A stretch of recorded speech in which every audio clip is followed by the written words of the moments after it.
Friends, आज हम पढ़ेंगे जैन धर्म के बारे में। देखिए, इससे पहले पिछली वीडियोस में मैंने आपको बौद्ध धर्म के बारे में बताया था। तो आज हम पढ़ेंगे जैन धर्म, वो भी एक आसान सी ट्रिक के साथ। जैसे कि आप सबको पता है, पहले मैं कुछ इंपॉर्टेंट पॉइंट डिस्कस करूंगी और उसके बाद कुछ MCQs करूंगी, ताकि हम बाद में ये देखें कि हमें जितना भी हमने पढ़ा है उसमें से कितना याद हुआ। तो चलिए शुरू करते हैं। कुछ इंपॉर्टेंट पॉइंट्स। हमारा पहला है कि जैन धर्म का संस्थापक ऋषभ देव को माना जाता है। जैसा आपने पिछली वीडियो में बौद्ध धर्म में पढ़ा था कि बौद्ध धर्म के संस्थापक जो है वो किसे माना जाता था, महात्मा बुद्ध जी को। तो इसी तरह से जैन धर्म के संस्थापक जो है वो ऋषभ देव को माना जाता है। इस तरह जैन धर्म में कुल 24 तीर्थंकर हुए। अब देखिए, ये वर्ड कई बार प्रश्न में पूछा जाता है कि तीर्थंकर या तीर्थ शब्द किससे जुड़ा है या कौन से धर्म से जुड़ा है। तो ये कौन से धर्म से है? वो है जैन धर्म। ठीक है, कौन सा है? जैन धर्म। तो जैन धर्म में कुल 24 तीर्थंकर हुए। इनमें प्रथम ऋषभ देव हैं। कौन है इनमें सबसे पहले नंबर पर?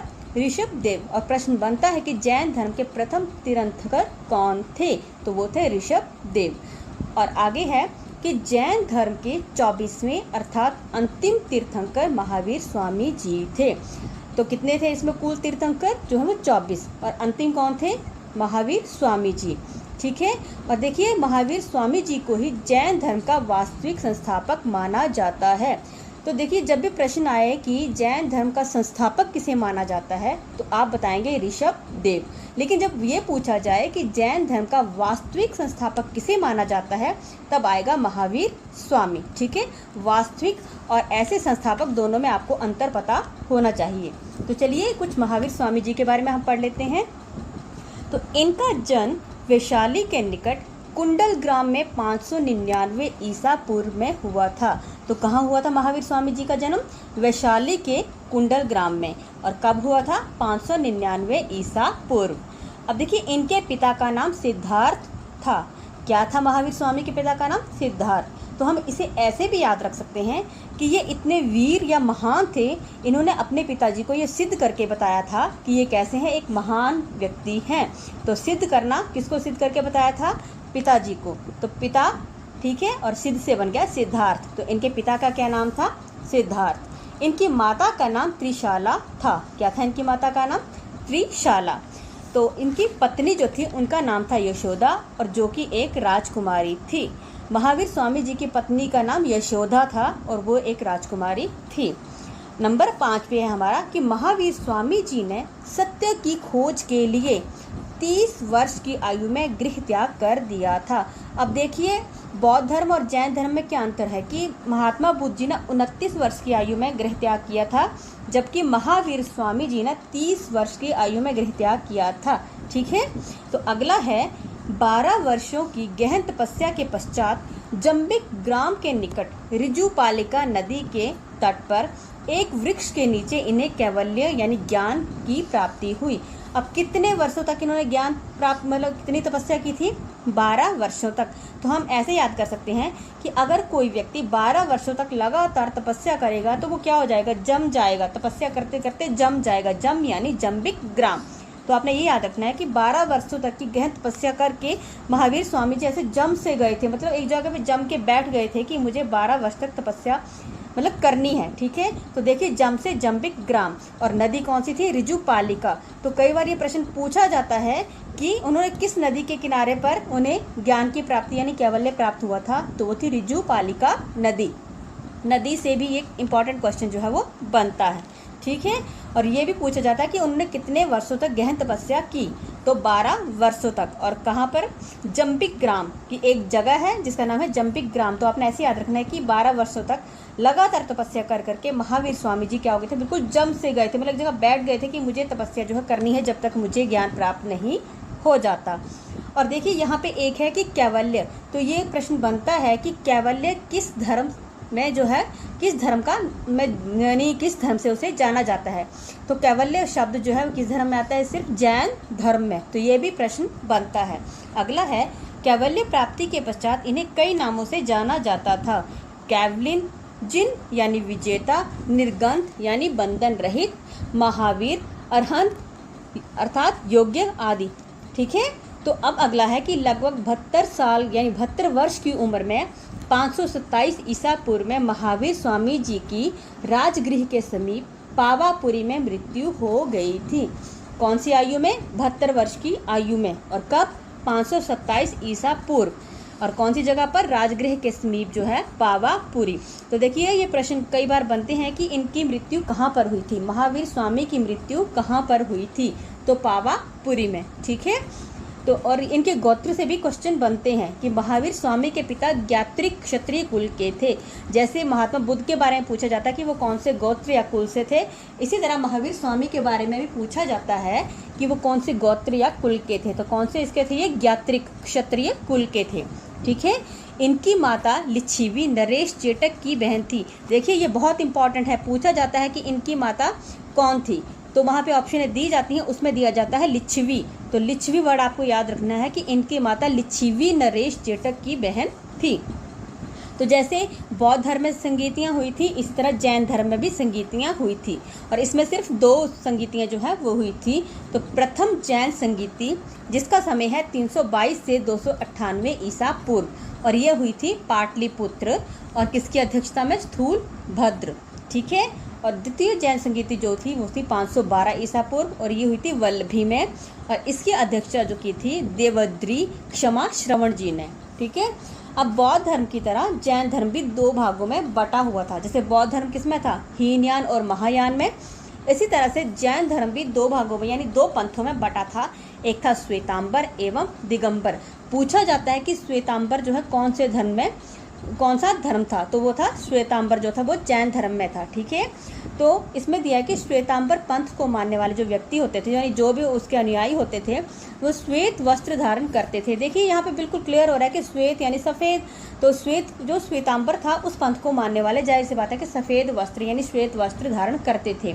और दिगंबर पंथ को मानने वाले वस्त्रों का परित्याग करते थे, यानी कि वो वस्त्र नहीं पहनते थे। ठीक है। अब अगला है जैन धर्म ग्रंथों की रचना प्राकृत भाषा में की गई। अब बौद्ध धर्म की तो आपको पता है कि पाली भाषा में की गई थी। तो इस तरह से जैन धर्म ग्रंथों की रचना प्राकृत भाषा में की गई थी। इन दोनों भाषाओं का पूछा जाता है कि बौद्ध धर्म की रचना किस भाषा में की गई थी और जैन धर्म की जो है रचना वो किस भाषा में की गई थी। तो आपको दोनों भाषाएं याद रखनी कि बौद्ध की पाली और जैन की जो है वो प्राकृत। मैंने बौद्ध धर्म में ट्रिक से आपको ये चीज़ याद करवाई है। अगला है जैन धर्म कर्म को प्रधानता देता है। पूछा जाता है कि जैन धर्म किसको प्रधानता देता है? तो किसको? कर्म को। ठीक है। अगला है जैन धर्म आत्मा के अस्तित्व को स्वीकार करता है। अब जैन धर्म जो वो आत्मा के अस्तित्व को स्वीकार करता है, तो जाहिर सी बात है कि जब वो आत्मा के अस्तित्व को स्वीकार करेगा तो वो पुनर्जन्म में भी विश्वास करेगा। ठीक है। अगर आत्मा का अस्तित्व जब उन्होंने स्वीकार किया है तो वो पुनर्जन्म में भी विश्वास करेंगे। तो अगला पॉइंट है हमारा कि ये धर्म पुनर्जन्म में भी विश्वास करता है। और साथ में ये धर्म अहिंसा पर भी बल देता है। जैसे बौद्ध धर्म में भी अहिंसा को माना जाता था, इसी तरह से जैन धर्म में भी अहिंसा पर बल दिया गया है। अगला है जैन धर्म में त्रिरत्न हैं। तो देखिए बौद्ध धर्म में त्रिपिटक थे और जैन धर्म में त्रिरत्न है। आपको रत्न और पिटक में अंतर पता होना चाहिए कि जब पिटक की बात आए तो बौद्ध धर्म और रत्न की बात आए तो जैन धर्म। तो देखिए कौन कौन थे? सम्यक दर्शन, सम्यक ज्ञान और सम्यक आचरण। तो सबसे पहले है हमारा सम्यक दर्शन। इससे भी प्रश्न बनता है कि सत्य में विश्वास को सम्यक दर्शन कहा गया है। तो प्रश्न कैसे पूछते हैं कि सत्य में विश्वास को क्या कहा गया है? तो वहाँ पे ऑप्शन दिए होते हैं कि सम्यक दर्शन, सम्यक ज्ञान या सम्यक आचरण। तो आपको पता होना चाहिए कि सत्य में विश्वास। ठीक है। जब विश्वास की बात आए तो आपको सम्यक दर्शन याद होना चाहिए। अगला है हमारा सम्यक ज्ञान।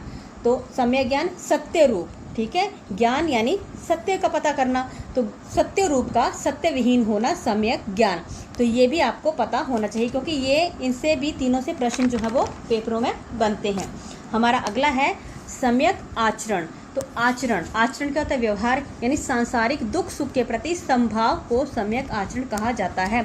अब आचरण यानी हमारा व्यवहार कैसा होगा? कई बार लोग दुख में बहुत उग्र हो जाते हैं, सुख में बहुत ज़्यादा खुश हो जाते हैं, बड़े उत्साहित हो जाते हैं। तो बस ऐसा बताया गया कि कोई भी हो, चाहे सांसारिक दुख हो या सुख हो, उनमें एक जैसा स्वभाव रखना ही समभाव यानी बराबर। ठीक है। बराबर भाव रखना ही सम्यक आचरण कहलाता है। तो जब भी आचरण की बात आए तो आपने ये देखना कि दुख और सुख में व्यक्ति कैसा रहता है? बिल्कुल समान रहता है। ना तो दुख में बहुत दुखी होता है, ना ही सुख में बड़ा ज़्यादा उत्साहित होता है, यानी समभाव रहता है। तो सम्यक आचरण।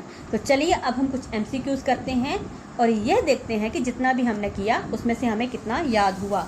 और फ्रेंड्स, ये वो क्वेश्चन है जो कहीं ना कहीं पेपरों में रिपीट हुए हैं और बार बार ये प्रश्न जो है वहाँ बनते हैं। तो चलिए शुरू करते हैं। हमारा पहला प्रश्न है, जैन धर्म में कुल कितने तीर्थंकर हुए? कितने हुए? 22, 30, 24 या 25? तो आपको पता होना चाहिए कि तीर्थंकर शब्द किस में आता है? जैन धर्म में। और इसमें कितने तीर्थंकर हुए हैं? हमारी गो ऑप्शन यानी 24। ठीक है, तो कितने तीर्थंकर? 24। अगला प्रश्न है हमारा, जैन धर्म की स्थापना किसने की? अब देखिए बिल्कुल सिंपल सा प्रश्न है कि जैन धर्म की स्थापना, ठीक है, तो किसने? ऋषभ देव जी ने, महावीर स्वामी, पार्श्वनाथ या बुद्ध? तो सिंपल स्थापना के बारे में पूछा गया है तो ये की थी ऋषभ देव ने। किसने? ऋषभ देव ने।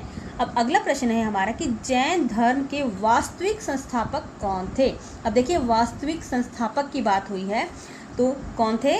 महावीर, हमारी क ऑप्शन। ठीक है, अगला है प्रश्न, जैन धर्म के 23वें तीर्थंकर थे। अब ये प्रश्न बड़ी बार पूछा जाता है कि जैन धर्म के 23वें तीर्थंकर कौन थे?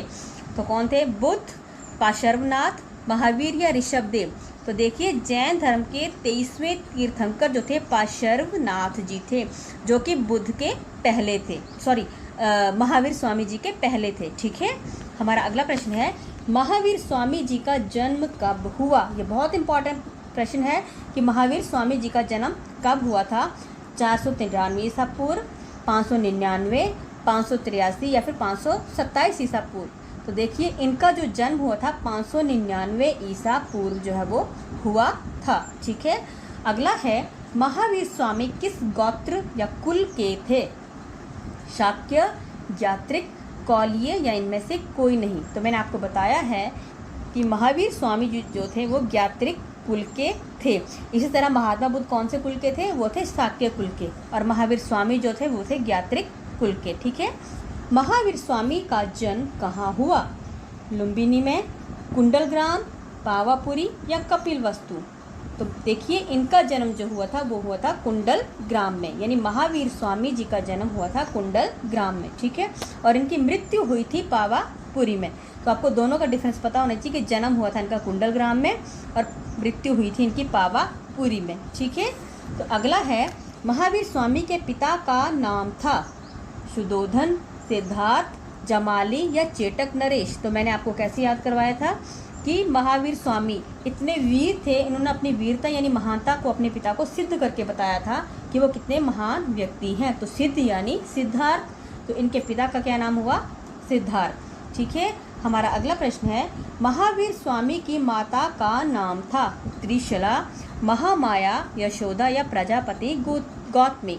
तो इनकी माता का नाम था त्रिशाला। ठीक है, हमारा अगला प्रश्न है, महावीर स्वामी की पत्नी थी, कौन थी? त्रिशाला, यशोदा, महामाया या यशोधरा?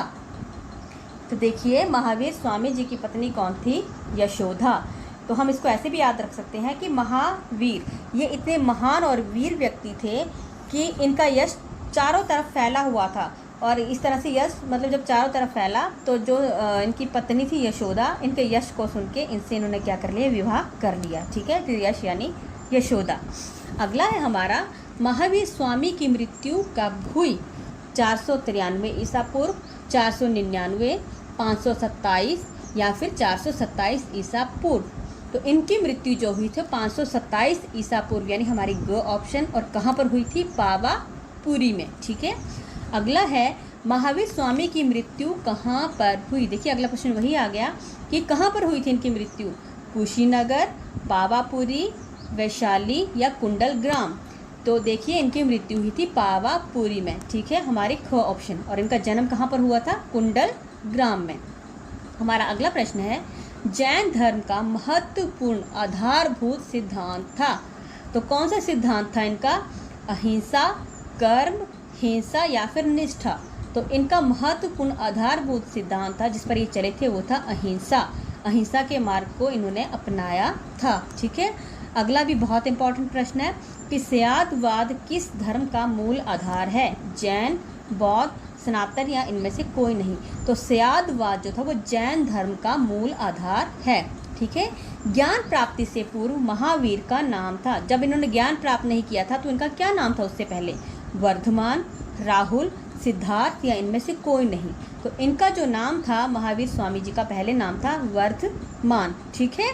अगला है कैवल्य कौन से धर्म से संबंधित था? देखिए मैंने आपको बताया कि कैवल्य शब्द किस धर्म में माना जाता है? जैन धर्म में। तो हमारी ख ऑप्शन यानी कैवल्य जो है वो जैन धर्म से संबंधित था। महावीर स्वामी ने अपने उपदेश किस भाषा में दिए? प्राकृत, पाली, संस्कृत या मराठी? तो देखिए बौद्ध धर्म में तो दिए थे पाली में, लेकिन जैन धर्म में कौन सी भाषा थी? प्राकृत। तो हमारा क ऑप्शन। अगला है प्रथम जैन संगीति कहाँ आयोजित की गई? प्रथम तो ऑप्शन है वल्लभी, वैशाली, पाटलिपुत्र या पावापुरी। तो प्रथम जैन संगीति जो थी वो पाटलिपुत्र में आयोजित की गई थी। ठीक है। हमारा अगला प्रश्न है द्वितीय जैन संगीति कहाँ आयोजित की गई? अब द्वितीय की बात आ रही है तो पहली कहाँ थी? पाटलिपुत्र में। ठीक है। और दूसरी कहाँ पर हो गई? वल्लभी, यानी हमारी को ऑप्शन। द्वितीय जैन संगीति कहाँ हुई? वल्लभी में। ठीक है। अगला है हमारा लास्ट प्रश्न, जैन धर्म में त्रिरत्न है। अब देखिए त्रिपिटक थे बौद्ध धर्म में और त्रिरत्न है कौन से? इसमें जैन धर्म में। तो कौन कौन से हैं देखते हैं हम। सम्यक दर्शन, सम्यक ज्ञान या सम्यक आचरण या ये सभी। तो हमारी घ ऑप्शन। ये तीनों ही रत्न जो है सम्यक दर्शन, ज्ञान और आचरण जो है वो किसमें है? जैन धर्म के त्रिरत्न माने जाते हैं। फ्रेंड्स, उम्मीद करती हूँ आज की वीडियो आपको अच्छी लगी होगी, और अगर आपको मेरी मेहनत थोड़ी सी भी अच्छी लगे तो प्लीज़ मेरे चैनल को लाइक और सब्सक्राइब ज़रूर करें। अगर आपको कुछ और इसमें लगता है कि ऐड करना चाहिए तो आप मुझे कमेंट बॉक्स में बता सकते हैं। धन्यवाद।